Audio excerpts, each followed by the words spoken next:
छोटे छोटे कपड़े पहने के तुम्हारी बेटियां घूमती हैं, तुम्हें शर्म नहीं आती? देखने वाला क्या सोच बदले? आंखें बंद कर लें, पट्टी बांध लें। अरे ऐसे कपड़े पहनाओ अपने बच्चों को। मेरी माँ, मेरा नुकसान नहीं है, तुम ऐसे ही घुमाओ बिना कपड़ों के, हमें क्या। ये रहा कुरान, ठीक है। ये देखिए अल हदीस जो है ये रहा। मैं इन सबको स्टडी किया, इसमें कहीं जिक्र नहीं है, पूरे पढ़ के कोई मुझे एक जगह दिखा दे जहां ये लिखा हुआ हो कि मुस्लिम महिलाओं को हिजाब पहनना चाहिए, शटल कॉक बुर्गा पहनना चाहिए, उनको टेंट बना देना चाहिए, ऐसा कहीं नहीं लिखा हुआ है। शिवम भाई, जिस तरह से कर्नाटक के अंदर स्कूल में हिजाब को लेकर एक पूरा का पूरा नई बहस छिड़ चुकी है। उत्तर प्रदेश की राजनीति की अगर बात करें तो प्रियंका गांधी भी कहने लगी कि स्कूल में चाहे अगर बात करें, चाहे हिजाब पहने, बिकनी पहने, कुछ भी पहने, ये तो अपना मौलिक अधिकार है पहनने का वस्त्र। कैसे देखते हैं आप? इनकी अंतिम गोल जो है, इनकी गोल है भारत पे इस्लाम का राज लाना। इसको हिजाब तक मत सीमित रखिए, ये एक स्टेप है। भारत में इस्लाम के राज को लाने की ओर, कट्टरता की ओर बोला, वो तो एक सामने दिख रहा है। उसके पीछे कौन है? उसके पीछे पीएफआई है, एसडीपीआई है। वो आतंकवादी संगठन है जो दिल्ली में जब राइट हुआ था तो बुर्का वाली महिलाओं को भेजा था डीसीपी को मारने के लिए। तो दिल्ली दंगा में जो बुर्का के साथ किया गया, उसका एक वहां कर्नाटक में ट्रेलर है। इनका लक्ष्य है, चाहे देखिए अभी शुरुआत किए हैं कि स्कूल में आज तक हम लोग जानते आए, जब भगवान राम थे, कृष्ण आए, सबके समय में गुरुद्रोण आए, सबके समय में होता क्या था, छात्रों को भेजा जाता था यूनिफॉर्मिलिटी के लिए, उन्हें राजा के बेटा को भी जंगल भेजा जाता था शिक्षा के लिए, समानता हो। और अभी भी यही है, जब से बचपन से आगे बढ़े हम लोग, कि सब लोग एक ही ड्रेस स्कूल में, अमीर गरीब, कौन किस जात का है, कौन मजहब का है। ये लोग भारत को टुकड़े टुकड़े करने के लिए, जो टुकड़े टुकड़े गैंग है, तो ये भारत को तोड़ने के लिए पीएफआई जैसे संगठन जो हैं, ये अलग अलग मोहरे बनाने के लिए छात्रों के साथ ऐसा खेल कर रहे हैं। प्रधानमंत्री ने भी इसका भी संसद में एक्सपोजे किया था। तो ये जो मांग कर रहे हैं, इनकी मानसिकता जो है, इनकी मानसिकता तालिबानी मानसिकता है। अभी अफगानिस्तान पे तालिबान का राज आया है। तालिबान ने क्या किया? तालिबान ने पहले लड़कियों को पढ़ने का अधिकार नहीं दिया, फिर लड़के लड़कियों के बीच पर्दा डाल दिया। तो ये लोग अभी जैसे पीएफआई है, वो कुछ मुस्लिम लड़कियों को आगे करके दिल्ली में दंगा कराया, कर्नाटक में बोल रहा है कि जो है हिजाब पहनो। अब वो अगला स्टेप जो उसका होगा, जो मांग करेगा कि लड़का लड़की के बीच पर्दा होना चाहिए। अब मोदी जी को पर्दा लगाना पड़ेगा। मोदी जी इसके लिए अब तैयार रहें कि अभी अगर कड़ा एक्शन नहीं लिए तो अगला बार इन मुस्लिम लड़कियों का मांग होगा, पीएफआई के थ्रू मांग होगा कि लड़के लड़कियों के बीच एक पर्दा बनाया जाए। फिर जो है अगला डिमांड होगा इन लोग का कि जो टीचर पढ़ाने आएगी वो टीचर मुस्लिम होनी चाहिए। अगला डिमांड आएगा। फिर डिमांड आएगा कि अगर कोई केस सुप्रीम कोर्ट में जाता है तो वह जज मुस्लिम होना चाहिए। इन लोग का मांग बढ़ता जाएगा। इन लोग का जो आगे मांग बढ़ेगा, ये तो शिवसेना की सांसद प्रियंका चतुर्वेदी है, उन्होंने भी जो कि हर हमेशा मोदी जी को क्रिटिसाइज करती है, उन्होंने भी बोला है कि ये लड़कियां जब पढ़ के आगे निकलेगी तो ये कल को मांग करेगी कि पुलिस में हिजाब। अब आप रोड पे ट्रैफिक जहां होगा या कोई क्राइम होगा तो कहेगी हम हिजाब पहन के जाएंगे, वहां भी हिजाब होगा। सेना जब बॉर्डर पर लड़ती है कहेगी हम वहां भी हिजाब पहन के जाएंगे। तो कहां कहां इन लोग का मन बढ़ता जाएगा और ये कट्टरता भरा जाएगा। लेकिन शिवम भाई, एक बात ये है ना कि जो अगर बात करें, संविधान तो सबको कपड़े पहनने की आज़ादी देता है कि कोई भी हो कपड़े पहन सकता, अपनी मनमर्जी से पहन सकता है। देखिए, संविधान सबको बिल्कुल जो पहने, लेकिन संविधान ही ये अधिकार देता है स्कूल अथॉरिटी को कि आप एक ड्रेस कोड डिसाइड कर सकते हैं। आप अपने घर में जो मन है सो पहनो, लेकिन जब आप मंदिर जाते हो तो आपका एक ड्रेस होता है कि मंदिर गए। अभी कोई मदरसा जाए स्कर्ट पहन के तो मदरसा में घुसने देगा? नहीं घुसने देगा। लेकिन फिर भी स्कूल का जो एक यूनिफॉर्म होता है, जो प्रियंका वाड्रा बोली है, तो प्रियंका वाड्रा को मेरा यही जवाब होगा कि मैम, ये ज्ञान आप अपने मुख्यमंत्री अशोक गहलोत को दिलाइए, क्योंकि वो तो आप ही के इच्छा के अनुसार राजस्थान का मुख्यमंत्री बना है। राजस्थान में बलात्कार का केस हो रहा है, वो तो एक अलग विषय है। लेकिन राजस्थान के मुख्यमंत्री बोले कि महिलाओं को घूंघट नहीं पहनने देंगे। उन्होंने घूंघट के खिलाफ बयानबाजी किए और ये कांग्रेस पार्टी प्रियंका राहुल को समर्थन करने वाला इनका जो जेएनयू बॉलीवुड गैंग है, जो टुकड़े टुकड़े गैंग है, अर्बन नक्सल गैंग है, ये जो अपने आप को फेमिनिस्ट चैंपियन बताती है, स्वरा भास्कर, तापसी पन्नू जैसे लोग, तो इन लोग को जवाब देना चाहिए कि ये लोग अपने को सो कॉल्ड मॉडर्न बताते हैं। ये लोग ये बताते हैं कि हम जो है महिलाओं के अधिकार के लिए लड़ते हैं, महिलाओं को घूंघट नहीं लेना चाहिए। आज ये दोगले लोग चुप क्यों हैं? मुस्लिम लड़कियों को अंदर जब कट्टरता रूपी जहर भरा जा रहा है कि तुम्हें हिजाब पहन के ही स्कूल आना है, उनके सोचिए ना, ईरान जो है, ईरान में मुस्लिम बहन जो है वो बोलती है कि मुझे हिजाब नहीं पहनना है। अगर वो हिजाब नहीं पहनती है तो मौलाना अपने लड़के को रेडिकलाइज करके ईरान में उस पर एसिड फेंकने, कोई भी गूगल करके देखेगी कितना एसिड अटैक हुआ है। एसिड अटैक ईरान में काहे हुआ है? क्योंकि मुस्लिम लड़की जो चाहती है हिजाब नहीं पहनना तो वो ईरान मॉल में चली जाती है या कहीं चली जाती है, तो कट्टर मौलाना उस पर एसिड फेंकवाता है। अफगानिस्तान में तालिबान का जो गुर्गा है वो घर में रेड करता है कि मुस्लिम लड़की जो है, मुस्लिम महिला बुर्का पहनी है कि नहीं तो उसको मार देता है पत्थर मार मार के। अब भारत के अंदर वहां सोचिए लड़की लड़ रही है आज़ादी के लिए, यहाँ कांग्रेस पार्टी, लालू यादव का भी बयान आया है कि देश में गृह युद्ध, तो वो भाई खुद अभी भ्रष्टाचार से बाहर आए हैं, कानून जंगल राज वाले।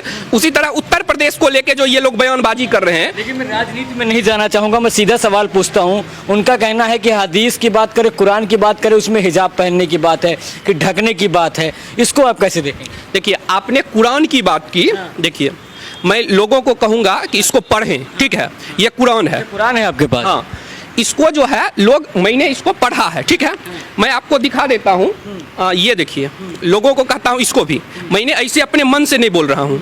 ये रहा कुरान, ठीक है, ये देखिए अल हदीस जो है ये रहा। मैं इन सबको स्टडी किया, इसमें कहीं जिक्र नहीं है, पूरे पढ़ के कोई मुझे एक जगह दिखा दे जहां ये लिखा हुआ हो कि मुस्लिम महिलाओं को हिजाब पहनना चाहिए, शटल को बुर्गा पहनना चाहिए, उनको टेंट बना देना चाहिए, ऐसा कहीं नहीं लिखा हुआ है। ये कट्टर मौलाना जो भारत में इस्लाम का राज लाना चाहते हैं, भारत पे मुस्लिम राज लाना चाहते हैं, तो ये उनका षड्यंत्र है। एक वीडियो को षड्यंत्र पूर्वक जो वायरल करवाया जा रहा है सोशल मीडिया पे, मैं उसका भी जवाब देना चाहूंगा। ये जो षड्यंत्र किया जा रहा है, कर्नाटक में एक वीडियो वायरल हो रहा है जिसमें यह दिखाया जा रहा है मोदी जी को बदनाम करने के लिए कि जय श्री राम का नारा लगा के उसको बदनाम कर रहे हैं। तो भाई जय श्री राम का जो नारा लगा रहे हैं वो ठीक है, युवा हैं, आंदोलन कर रहे हैं कि इस भारत में कट्टरता नहीं आई चाहिए, क्योंकि इतिहास उन्होंने देखा है, नहीं करना चाहिए ऐसा। लेकिन इसमें इसके लिए मोदी सरकार को या हिंदुओं को जो गाली दिया जाने लगा है, भाई हमको बता दो, दुनिया में इतना जगह बम फटता है, एक जगह मुझे बता दो जहां किसी ने जय श्री राम बोल के बम फोड़ा हो। दुनिया में जहां भी बम, अल्लाह अकबर, बम फट जाता है। दुनिया के हवाई जहाज हो, हवाई प्लेन हाईजैक हो, अमेरिका में, फ्रांस में, भारत में, कहीं भी बम फटे, अल्लाह अकबर, बम फट जाता है। एक बार कहीं आप प्लेन में जाके जोर से बोल दीजिए अल्लाह अकबर। लेकिन इसको राजनीतिक रूप क्यों दिया जाता है? सबसे बड़ी बात यह है ना कि राजनीतिक रूप क्यों दिया जाता है? धर्म के नाम पर ही क्यों बातें आ जाती हैं कि आखिरकार धर्म के नाम पर आ जाती हैं? शिक्षा को धर्म के नाम पर, उधर से जय श्री राम, इधर से अल्लाह अकबर, तो शिक्षा कहाँ से होगी? स्टूडेंट पढ़ेंगे कहाँ से? स्टूडेंट जो जिनके लिए हम आगे भविष्य देख रहे हैं कि भाई शिक्षा आगे बढ़ेगी, उस पर आखिरकार धर्म की राजनीति क्यों हो रही है? देखिए, ये जो राजनीतिक नेता हैं, इन्होंने 70 साल तक तुष्टीकरण किया है और देश की जनता को जो अपने FB पे आजकल युवा भी फोटो लगा रहे हैं उस लड़की मुस्कान का, अच्छी बात है आप लगा रहे हैं, लेकिन साथ साथ उसका भी फोटो लगाना चाहिए जहां एक लड़का जो है वो जय श्री राम का नारा लगा रहा है, उसे 20-25 मुस्लिम लड़कियां पीछा कर रही है। एक जगह पत्थरबाजी करके एक हिंदू लड़की को घायल कर दिया गया है। अभी लवन्या का केस आया था, वो लड़की क्रिश्चियन धर्म स्वीकार नहीं की, उसको इतना प्रताड़ित किया गया कि उन्होंने आत्महत्या कर लिया। अभी गुजरात में किशन नाम का लड़का जो है उसको जो है मर्डर कर दिया गया ब्लास्फेमी का आरोप लगा के। तो जो ये राहुल गांधी हैं, प्रियंका हैं, लालू है, अखिलेश है, ये लोग जो आवाज उठा रहे हैं कर्नाटक के लिए, ठीक है आप उठाइए, आपका अधिकार है, लेकिन जब एक हिंदू भाई किशन की हत्या गुजरात में कर दी गई, उस मौलाना जो है पकड़ाया है ATS के द्वारा, वो जो है लिस्ट बनाए हुए है कि इस हिंदू को मारना है, उस पर भी तो मुंह खोलिए, लेकिन उस पर नहीं बोलेंगे। अखलाक की हत्या हुई थी, पहलू खान की हत्या हुई थी, जुनैद की हत्या हुई थी, तो 1 साल तक मीडिया कवर किया, इंटॉलरेंस आ गया, भारत रहने लायक नहीं बचा। वो थूकबाज जो है शाहरुख खान, वो आ गया था कि इंटॉलरेंस आ गया। वो डाइवोर्स बाद जो है वो आमिर खान, वो बोल रहा था कि मेरी पत्नी को यहाँ डर लगता है। आज जो है जब एक किशन को मारा गया है तो ये लोग चुप्पी साध लेते हैं, जब रिंकू को मारा गया, जब अंकित को मारा गया, तो ये सारे गैंग जो है, इन गैंग का एक ही, अभी संसद में भी प्रधानमंत्री जी ने बोला कि इन गैंग का एक ही मकसद है कि किसी तरह भारत को जात पात में, मजहब में बांट के भारत को, ये अलगाव पैदा किया जा रहा है, संसद से अलगाव पैदा किया जा रहा है, छात्रों के मानसिकता में अलगाव पैदा किया जा रहा है। ये कर्नाटक की घटना जो है, इसे देश के जो मानवतावादी हिंदू लोग जो हैं उनको ध्यान से देखना चाहिए कि किस तरह जेएनयू से लेके कर्नाटक तक, अहमदाबाद तक, हर जगह युवाओं के मन में जहर भरा जा रहा है, देश के प्रति अलगाव। सोचिए ना, शिक्षा का स्थान जो होता है वहाँ शिक्षा मिलती है, वहाँ सब लोग बराबरी का वहाँ शिक्षा दिया जाता है, वहाँ बोला जाता है कि नहीं मैं बुर्का पहन के आऊँगा। तो ये दिखाता है कि इसके पीछे बड़ा षड्यंत्र चल रहा है और जनता को जागरूक होकर सामाजिक प्रतिकार करना चाहिए। लोग कहते हैं मोदी क्या कर रहा है, सुप्रीम कोर्ट, ठीक है, मोदी से, सुप्रीम कोर्ट से आप सवाल पूछिए, लेकिन आपका जो सामाजिक एक होता है, सामाजिक प्रतिकार जो है वही समाज में परिवर्तन लाएगा। तो कर्नाटक में सामाजिक प्रतिकार जो हुआ है, मैं वायलेंस का सपोर्ट नहीं करता हूं, लेकिन जो सामाजिक प्रतिकार हुआ है वही इस देश को सही रास्ता दिखाएगा। एक बात यह है ना, उत्तर प्रदेश में चुनाव है, चुनाव के समय पर ये मामला आता है हिजाब का, तो इसका क्या पॉलिटिकल प्रभाव देख रहे हैं शुभम भाई? देखिए, ये जो मुस्लिम वोट बैंक है उसको पोलराइज करने के लिए इसको विपक्ष के द्वारा हवा दिया जा रहा है, ताकि उत्तर प्रदेश में मुस्लिम वोट को पोलराइज किया जाए। ये कैराना जो है, कैराना में देखे होंगे, और जगह तो बुर्का चलता है, कैराना में एक अलग ढंग का बुर्का चलता है जिसको शटल कॉक बुर्का कहते हैं, जिसमें सिर्फ आंख में जाली, यानी पूरा उस गर्मी में पूरा शरीर को ढक दिया जाता है।